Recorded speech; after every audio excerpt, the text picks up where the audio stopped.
Kicking off the list at number 10, smoky behind. When somebody tells you that you're just blowing smoke, it means that you're lying, okay? You've now been given exaggerated information of sorts. Well, back in the 18th century, they literally had to blow tobacco smoke at your behind. Yeah, weirdest work break ever, I'd say. So why did we perform magician enemas back in the day? What was the deal here? Well, tobacco smoke enemas were used to treat quite a few symptoms, or they thought so, including a common cold. These enemas came in these fancy kits with a fancy rubber tube. It was all fancy because it was an honest medical practice at the time.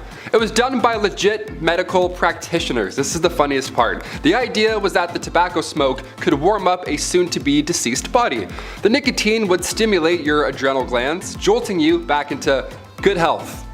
The best health, might we say. And the way they would do it in the mid-1800s was by just blowing smoke and just waiting, seeing what happened. We're figuratively and literally blowing smoke. That's the origin of that saying. Fun fact there. Imagine doing that today. Like, I think I dislocated my shoulder. What do I do? He's like, one sec. Number 9, alarm clocks. While the medical world was one threat in Victorian times, apparently so was the technological side. Who knew? We obviously didn't have reliable alarm clocks back in the 1800s, obviously, but we did have jobs. So in order to get up on time, lamplighters or knockers would come by and tip you off. Yeah, they would just yell in your window and just alarm. That's how you'd wake up. A man would yell into your window and smack you with a stick. Legend has it, a young man named Sam Wardell, he got a little creative with his wake-up calls. He needed more than a lamplighter at 5 a.m., so he would Tony Stark this alarm clock gadget. He would use wires, a bunch of stones, all that unsafe stuff. Then at a certain time, stones would fall to the ground, of course waking him up, and presumably everyone else in the building. That would be alarming. Well, Christmas Eve 1885, tragedy unfolded. A few friends had come over for a holiday visit, so Sam had to move some furniture around, rightfully so, to make room for, windmills and breakdancing, whatever they did in Victorian Christmas times. The next morning, he forgot to put things back in the small apartment, and the obvious happened. The rocks then fell on him while he was asleep. Yeah, that probably doesn't feel too good. I thought iPhone alarms were jarring. I take back everything I've ever said. Number 8, relaxative. Okay, so right off the bat, the Victorian era was a little messy. I'm sure you've gathered this by now here on Bumblebee. But these messy new illnesses were putting lots of pressure on medical practitioners, so they were desperate for these new treatments. We laugh at Victorian medical treatments, but they tried, okay? They at least tried. They also achieved many medical breakthroughs as well. But when it comes to handling chickenpox in the Victorian era, well, that wasn't one of them. That was not our finest hour. Chickenpox in the Victorian era was being treated by using laxatives. Yeah, let that sink in for a moment. I have chickenpox. What should I do? Well, try some laxatives. Yeah, folks would slam some castor oil and then, ready for this? They would get even more sick. Who would have thought? You thought you were uncomfortable before castor oil. Yeah, chug that, and then now you're even weaker. Now you're dead. Number 7, backed up. Let's say it's the Victorian era and let's say you're constipated, right? It happens, Well, bad ideas will most likely follow, if you didn't already guess that. According to Merck's 1899 medical manual, small amounts of strychnine were prescribed to those who were constipated. Yeah, the strychnos nux vomica was thought to better the gastric functions. Even a small amount of this stuff would attack your respiratory system. You'd contract, you convulse, it's horrible. It would be a painful way to go out. It's much, much worse than being constipated. Any day. I would much rather be constipated than any type of strychnine. Are you kidding me? Number 6, leeches. I grew up with hearing problems. I've been around the block with earaches, ear infections. I had ear tubes numerous times, all that jazz. So I feel really bad for the folks in this next one, okay? I hear you. Pun intended. In the Victorian era, medical practitioners would say to use leeches for your ear infections. That's the number one trick they don't want you to know. There it is. Once they're attached to you, the idea was that they can numb pain while at the same time providing proteins and peptides to its host. So on paper, again, the idea made sense, but the science didn't quite follow, did it? It wasn't entirely hopeless though. Recently in 2004, the FDA reintroduced leeches to the medical world, because their bite can break up blood clots and induce blood flow. So it's not entirely hopeless. We talked about leech collectors on this channel before, so of course we have to talk about more of the science that they were hoping to achieve with it, right? Also, I worked at a retirement home when I was 16. I thought that job sucked. Imagine being a leech collector? No way. Number 5. The Terror of London. If you're into serial killers and just a little goth or emo, I mean who isn't, then you know who Jack the Ripper is. If you don't, he was a serial killer who roamed the streets of Victorian England and killed multiple women of the evening, in what can be called the first, or one of the first, modern serial killers. Jack the Ripper, however, is one of the psychos who got away. No one is 100% sure on who the Terror of London was. However, that hasn't stopped people from theorizing on his or her true identity. No, not Queen Victoria herself, although there are some who believe he was a woman, which would explain how he got away so easily. However, another popular theory is that it was the Queen Victoria's grandson, Prince Albert Victor. While there isn't much evidence to support this claim, or any of the claims really, it is interesting and makes me wonder, maybe the royal was a killer? We'll never know. Number 4. Short Kings Unite! Even though I'm a semi-charming and moderately handsome internet host, I suffer from an illness a lot of men do. I suffer from shortness. When the Lord was making me, he just put a few extra drops of cute in the mix. And then there was no more room for my legs to grow. I just see life from a little bit down below. Although, I own it, and thank God I don't have little man syndrome. All toxic jokes aside, Queen Victoria may have been a good fit for us short kings, as she was barely 5 feet tall. She's known for being a formidable queen, but when you're that short, it can sometimes be difficult to keep your stature. Somebody take me seriously. Number 3. Dollies. Okay, so maybe my Sailor Moon merch collection is weird. Maybe I just want to be a cute blonde Japanese girl with a short skirt fighting evil. Can you blame me? However, something I always find strange, no matter who it is and who owns it, is a doll collection. Why? Why? And it's never a couple, it's always a large collection. And tell me why anytime you go to visit someone and stay overnight, they always put you in a guest room where the majority of the dolls reside. There's nothing like 100 pair of creepy plastic eyes staring you down while you're trying to sleep in a bed that isn't yours. Well, Her Royal Majesty had her own collection of dolls. Yeah, that's right. You can just imagine the kind of treatment these dolls received. It said she had hundreds of them, and most likely wore higher quality clothes than most common folk at the time. Great, now my worst nightmares outnumber me, and they're dressed to the nines. Whew, dolls are just creepy. Number 2. Here Comes the Bride. Imagine being so powerful, so mighty, and influential that you'll create 2 Western traditions. Sure, the Christmas tree is great, but I'd argue the white wedding dress is more. She wasn't the first to wear a white wedding dress, but she was the one that made it happen. There's a few reasons why, and the obvious one is flexing that royal coin, but imagine trying to keep pure white clothes clean in the past. My mom makes a mean spaghetti and meatballs, and I have a difficult time keeping those stains off my white t-shirts, which, if you also ask my mom, is a bad color for me. I was a messy kid. That's why other colors at the time made sense. After all, there's no dry cleaning in the 1800s. At least not with modern machines and stain remover. Hey Alexa, can you add stain remover to my list? Number 1. Send lewds. Despite being known as a somewhat prudent queen, apparently the queen had an eye for the art that was lewd. In one case, the royal husband and wife gave each other art. She got some nice work, and he got some nice works, if you catch my drift. We all know how nudity and lewd imagery can be treated by those who wish to censor it. Queen Victoria felt the opposite and had somewhat of an appreciation for the human form, even commissioning a lewd painting of herself. At least lewd for the time, it was more like a wrist and ankles kind of thing, but you know. Kicking off the list at number 10, a lot of hair. To kick off this wild part 2, I had to include the tale of the woman who ate her own hair. Why did she do it? What happened? How much hair? Well, let's find out. All the questions about to be answered. The Liverpool Daily Post back in 1869 got the attention of those passerbyers with this one. A 30-year-old passed away in the village of Lincolnshire. That's not too far off from the average life expectancy of the 1800s, but this case was a little odd. Something was off about it. So doctors asked the family if they could carry out a post-mortem, and lo and behold, a 2-pound solid chunk of hair was sitting in her stomach. It caused ulcerations of the stomach and ultimately caused her death. What a horrible way to go out. The woman's sister didn't note that over the last dozen years or so, she had been casually eating her own hair, just one piece every now and then. Ultimately, it added up. If you know anybody that's eating their own hair, pass this on. Send them this video. This sounds rather uncomfortable. Number 9, cat attack. If I have to pick, I would say I'm 100% a dog guy. Cats are cool, don't get me wrong, but this next story freaks me out a bit. Also, I had a cat once and I pulled its tail on it. Hissed at me and scratched me and scared the life out of me. So, dogs for sure.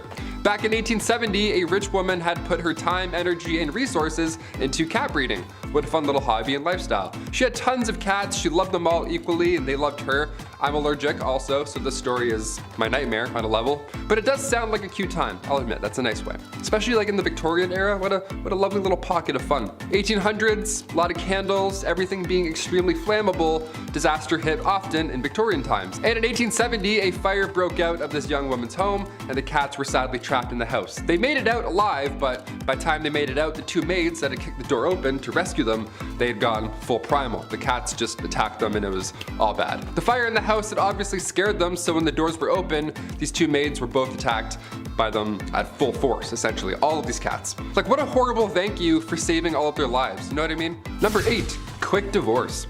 Let's just say the love thing isn't working out, okay? It happens, people change, but now what? Say it's the Victorian era, but divorce in England isn't allowed until 1857, and it's 1856. So now what are we gonna do? Well, considering what list we're on and which part it is, it's pretty wildly unfair. If you were the wife, you were getting sold in this scenario. How horrible is that? Wife sellers, they were a thing. That was a legitimate business. How horrible. Yeah, you were getting sold if you were the wife. How horrible is that? Wife sellers was a legitimate business. There were auctions. Public auctions would be done. You would watch people bid on marrying your wife. At like noon, middle of the day, people are walking by like, oh, do I have any change? Hang on. This is insane. One real sale that happened in 1862 was in Selby. The asking price was a beer.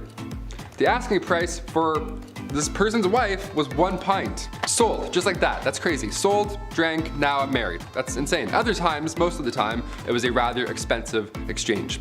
I feel like there are plenty of cases where this would honestly be the ideal scenario. Just get it done in one day, whatever. Peace. See you again. Bye. You're the worst. Number 7, the Great Famine.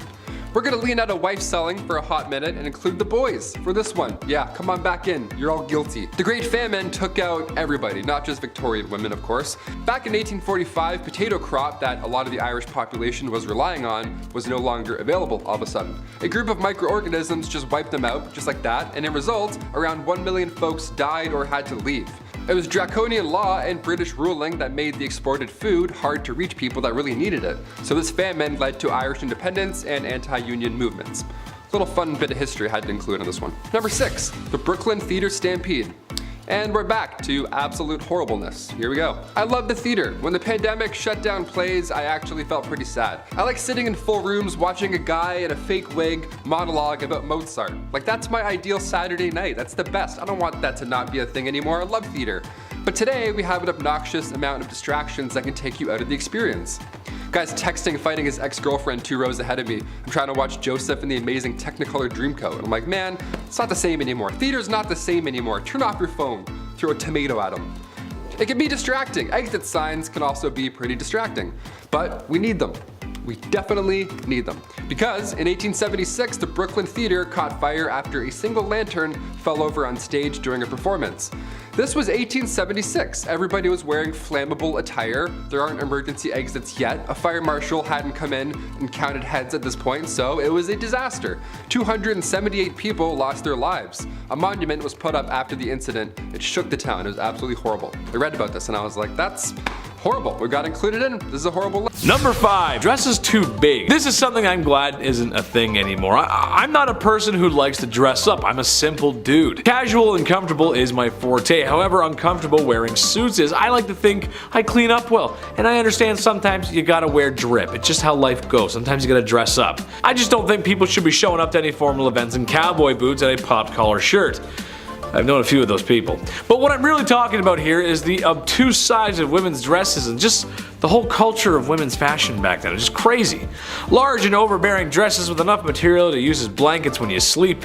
I know that couldn't have been fun. It's horrible. Especially with my sweat problem. A few hours in a suit and maybe a few beers later, and the first thing I'm trying to do is take the suit off. It gets tight and sweaty in there, and it's just a lot of material. It's just too much. And doorways, trying to get through doorway. Ugh. Forget about it. Number 4, fava beans. Well, after all that sweating and being around all that foulness, ladies needed to detox. How about a nice face mask made of beef? Yes, that's right.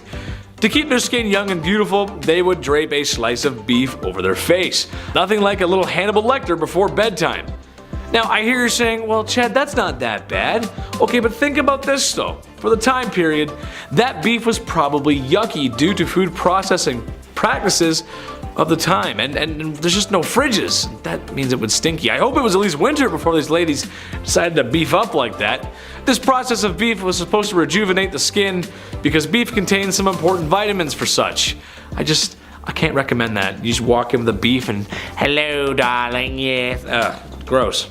Number 3, hot Christmas. This is just so dumb. I'm just gonna go ahead and tell everyone at home right now not to do this, because I know some of you, and some of you are gonna be like, oh thanks Chetty, that's cool. No, don't do it. I'm a doctor, a lawyer, and a firefighter. Basically, this was a super fun game that felt like something out of Johnny Knoxville's head, not Victorian families gathering at Christmas. Basically, they would gather at Christmas to play a game called Snapdragon. You get a bowl of raisins and almonds, you pour some brandy in there and maybe one out for your homie, and ignite the brandy. Once the bowl is on fire, the family will compete to see who can grab the flaming treats and eat them the fastest. Okay, second-degree burns are not how I want to spend my holiday season, and also, in a time before smoke alarms and a modern fire service, this sounds like a really bad time. Grandpa could lose it out of his hands. Drapes catch fire, the house burns down, probably the whole neighborhood. Just a bad idea. Also, I hate raisins, so setting them on fire? Yeah, I'm out. I don't like raisins. They're gross, dude. I don't like them. Number 2, crypt pics. Look, it's a part of life. It happens. You live, you love, and depending on how much your wife likes interior design, you probably have a sign hanging up like that in your home somewhere that says something like that. You know what I'm talking about. And after spending all that time in HomeSense, it's all over. Fade to black, cease to exist, the forever box. There's a whole process and respect in the undertaking business. The Victorian era had a strange tradition, however. How about taking photographs with the body of a family member who has recently passed on? Yeah, that's right, I know. I couldn't believe it, really. People would sit there for minutes taking photos of those who are no longer with us because the process of taking photos was not great. This isn't the digital age, after all. This is something that the crypt keeper would make you do. Keep them in the album or something. Just not for your everyday family, man. That's just weird. Yes, now we're going to take photos. Like, that's just weird, you know? It's just weird. It's weird. Number 1, Jack the Ripper. Listen, the women of Victorian London feared this guy, and how can you blame them? A terror that seemed to come from nowhere and could strike from anywhere. Humans unaliving other humans is nothing new, and it probably won't be old. It won't get old soon. This is what we do. It's kind of our thing. But this was the first modern serial unaliver. Jack the Ripper's identity has never been found. It's only been speculated, and some studies suggest that it has been revealed, but it's really hard to pinpoint something that happened that long ago. He was nasty and the crimes were awful. The photographs of the crime scene do not exactly follow today's media rules or decency, as it's really just horrible and it's just really messy and bloody and just gross. It's kind of hard to talk about this era without Jack the Ripper. Women should feel safe at night no matter what era it is. That's right, ladies, I'm on your side. Number 10, train engine cleaner. Ever wanted to get inside a small hole in the engine of a train and shovel out the coal that was left in there? Ever wanted to go underneath a train where you can't fully stand up in the middle of the night and rake out a dusty ash pan, getting all kinds of ash and stuff in your mouth? Perfect! You can go join up with the railroad as a train engine cleaner. These guys would spend their days shoveling 5 to 6 tons of coal into the furnace of the steam trains, and then spend their nights climbing into said furnace, cleaning it out, and then going out in the middle of the freezing cold, wet night into a trench covered in water and oil and dust, and get right up under that sucker and pull out all the ashes and dust and crap that came out of the engine while it had been running all day. Number 9. Linker boy or linker men. Before the introduction of gas lights on the streets of London, the only gaslighting came in the form of small children who made you believe that you wouldn't be able to walk the streets without them tagging along with a torch to help guide your way. Then they'd expect a tip from you. Oh, rascals. They weren't so bad. They were generally pretty helpful in getting you from point A to point B while being able to see one foot in front of the other. And their charge was usually just 1 farthing, or the equivalent of a quarter. The linker boy, like a lot of the jobs on this list, was actually featured in a lot of art and literature from the time, and there were even some rather infamous ones, like Lawrence Casey, who was the personal linker boy for the courtesan Betty Careless. Oi! Where you going, mate? You forgot to like and subscribe to the channel. Oh, and while I've got your attention, why not take a little peek over at our Facebook, where you'll find behind the scenes content. Get on with it! Alright, bloody hell. Number 8, knock her up. No, not like that. God. Look, I despise my alarm clock. It wakes me out of my deeply deserved beauty sleep at 6 a.m. every weekday morning. Now take the alarm clock and assign that job to a real person. That person is a knocker up, a person employed to wake up workers at mills and factories on early shifts, going from house to house using a long pole to knock on bedroom windows. In other words, a person employed to become the epitome of all my hatred in this world. If you had this job, well, you're not alive anymore, but I hate you. The people at the time were somewhat friendlier than they are now, and I'm sure the knocker-upper wasn't a horrible person, but I'm sure there had to be some grumpy gills who would put their hand on your chest for doing this to them. Number 7, a phrenologist. I think if this YouTube thing doesn't work out for me, I'm gonna go and make up a science. It worked for phrenologists. They claimed that a person's personality, character traits, and abilities could all be figured out by bumps and indents on a person's skull. Characteristics like secretiveness, amativeness, conjugality, and combativeness were apparently controlled by areas of the brain that they called organs of the brain. The idea was dismissed by the church, but it nonetheless gained traction through Europe and was really popular in the States. The idea that you could modify these organs through self-control and practice sounded really good to self-help gurus at the time, if only it was real. Number 6, a dog whipper. Looking for someone who absolutely despises dogs and doesn't mind being despised by the rest of us. Otherwise known as a dog whipper. Back in the day, huntsmen would often hunt foxes and nail their tails to church doors, which would attract dogs of the streets. You'd also have churchgoers who would bring their dogs with them to church. These dogs were not allowed in though, so they'd all have to wait outside. You know how dogs are though. They didn't just sit there waiting patiently. I'm sure some good boys and girls did, but more often than not they'd be playing and sometimes fighting, disrupting the church services. Enter the dog whipper, who was armed with tongs to grab a dog and remove it from the church grounds, and a whip that would be used on the loudest of the poor pooches. Number 5, emo girl. All the forever alone people, raise your hand. Let me hear you roar XD. I like to joke around a lot and say I'm a lawyer, a firefighter, and the cutest guy on the whole wide internet. But if there's one thing I know, it's people. I like people. I love them. I spend a lot of time with them, and after hearing this, I've come to the conclusion that this is where the emo girls come from. I figured it all out. It's down to a science. I'm a scientist now.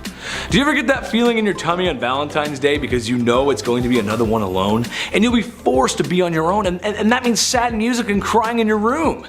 Same, it's Drake's Marvin room for me. Well, single women in Victorian times had similar issues. Since women were expected to marry and have kids, single women who were also forever alone were pitied by society, which I argue is just way worse. No one wants to be pitied. Ugh. Number 4, gold diggers. She take my money when I'm in need. As she travel. Okay, anyway, back to the actual content. Well, not exactly. While today in a place like sunny California, you might see an older man with a woman who's half his age. Maybe he's driving a nice car, or she's got on the very best and latest from Louis Vuitton. Stylish, yeah. Most of us think some thoughts about what we might think is going on there. We can kind of be judgmental sometimes when we see things like that. However, looking through a lens of 2022 to Victorian times might make the women of Victorian times appear to be gold diggers, but in reality, it was because all of their financials were tied to their husbands, legally too. Which, if you can imagine, that system didn't work too well. What if your husband is broke? What if your husband is running amok with sultry lasses on the street corners? Like I said before, no divorce, but even if she could leave him easily, supporting herself afterwards was going to be an issue, especially financially. Number 3, birth factory.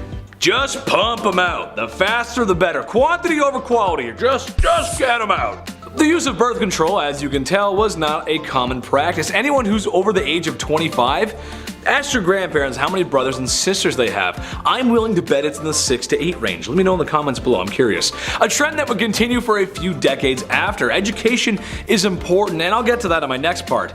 Women were simply expected to act this way. Maybe it was the sign of the times since the Industrial Revolution was in full swing. Maybe the factories needed workers, I don't know. Which, in case you didn't know, they used children as employees. maybe not so nice. Unfortunately, that was when there was an issue, and there were many. They had no HR to go to, and that was the least of their worries, really. Number 2. No school for you. No higher education for women. Banned from going to university. I don't think so, not very nice, no. Honestly, any society that doesn't want half of their population to go to school probably has a few things to work out. It's a boys' club, and they can only go to university so that they can learn to be smarter and be businessmen, so they can earn money and thus have the facilities to court a woman who really doesn't have a choice anyway. Women had jobs, not careers. And they were all the jobs that you can think of. The ones that were too feminine for men, as women were too feeble to participate in a men's job, which is the most ridiculous thing I've ever heard. I'm happy to say that in 2022, we showed them wrong. Chetty loves everyone. Just remember that, I love everybody. You go, girls. Number 1, strict rules. Okay, so after a night in the bed sheets with the gal that you love, or maybe the one that you found, there's a good chance that 9 months later, a smaller version of you two could be walking around. A byproduct of intimacy, if you will. This was always something I wanted to rant about, but I always found it strange how strict parents and teachers from this time were with their kids. You gotta brush your hair, bed made, and whatever you do, don't ask for more gruel. Please sir, could I have some more? Whatever that Charles Dickens book was, I think it was Oliver Twist. They made us read those books as kids, and I don't know why, because they're kind of boring. From the extreme military code ethics happening at home to the long days in a factory at work, being a kid was tough, man. Earning the punk rock blues of today. I'm just a kid and my life is a nightmare. At number 10, death photography. Has anyone out there looked at really old photos and had that eerie thought that everyone in that photo is dead now? I have. I know it sounds kind of weird, but it's just something that comes to mind sometimes. Back in the Victorian era though, they really had that thought because death photography became a trend at the time. Back then, people were dropping like flies. They dealt with a lot of illnesses like measles, scarlet fever, diphtheria, rubella, typhus, and cholera. Death was all around them, but with the rise of photography, this became a new way of keeping a memento of their loved one who passed away. Before this, they would keep locks of hair and other items from their loved ones, but once they got access to cameras, families started posing with their dead relatives. Literally. Families would often keep the bodies of their dead loved one in the house for days after their passing in order to have that mourning period, but soon they started staging photo shoots with the remains of their relatives, posing them and dressing them up to make it look like they're still alive. Family members would take pictures with the deceased to have one last family portrait before burying their loved one. It's kind of heartwarming in a way, but also really creepy. At number 9, emigration. During the Victorian era, there was unfortunately a lot of orphan children living in the streets of London. It became a pretty big problem because of the sheer amount of young people without homes or families. It was estimated that around 30,000 children were living on the streets in London in 1869. Soon a program was put into place to try and solve this issue, and people started rounding up these orphan kids and shipping them off elsewhere to work in some of the British colonies. Many of the kids who were shipped off ended up working as farmhands or as domestic servants. Though many children were shipped off to places like New Zealand and Australia, the majority of them went to Canada. About 80,000 of them actually. They were sent away with hopes that they would be able to live better lives, but unfortunately for many of those kids, they didn't end up having any better luck in compared to when they lived on the streets. This practice ended up becoming pretty controversial, as you can imagine. Before we carry on talking about the strange things that happened in the Victorian era, why not take a moment to leave a like on this video if you're enjoying it so far, and while you're at it, consider subscribing to the channel to see more videos like this one. At number 8, mental health. Back in the Victorian era, the study of the human brain and psyche was still relatively new, so no one really knew what was going on up in people's noggins. Mental asylums started to pop up, and people started getting diagnosed with mental problems even if the diagnosis wasn't accurate. The 3 labels that a patient could fall under were the manic, the melancholic, and those with dementia. The symptoms for those big 3 labels often varied, and people were admitted to asylums for some pretty messed up reasons. There was a list of common causes for mental illness that people referred to back then, and it included things like, quote, laziness, novel reading, superstition, an immoral life, and intemperance, as well as the act of self-pleasuring. For women, they could also be sent to asylums for some pretty ridiculous reasons, like imaginary female trouble, hysteria, rumor of husband murder, and even fits of desertion of husband. I am so glad things have changed since then. At number 7, grave robber. When you think of jobs back in the Victorian era, you might think of things like chimney sweeps and lawyers. But another relatively popular, though questionable, profession was being a grave robber. Yes, people actually made a living off robbing graves. As people studied medicine, they needed cadavers to practice on, but there was a law saying that only the bodies of those who had been executed for a crime could be used as a cadaver, and since the laws changed to include less and less crimes having death penalties, soon people started running out of cadavers to practice on, and this gave way to the boom in the grave robbing industry. People can make a pretty penny for snatching bodies from cemeteries and selling them to medical professionals and students.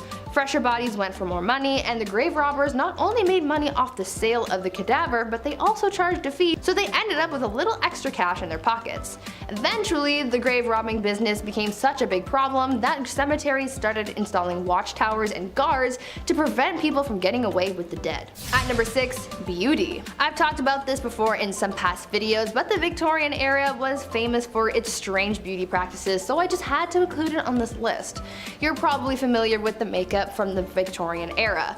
Women often painted their faces white to look as pale as possible, but even though they believed it made them look beautiful, it also did a lot of harm to their health. The white face paint that women would use was lead based, and as we all by now, lead makes you dead.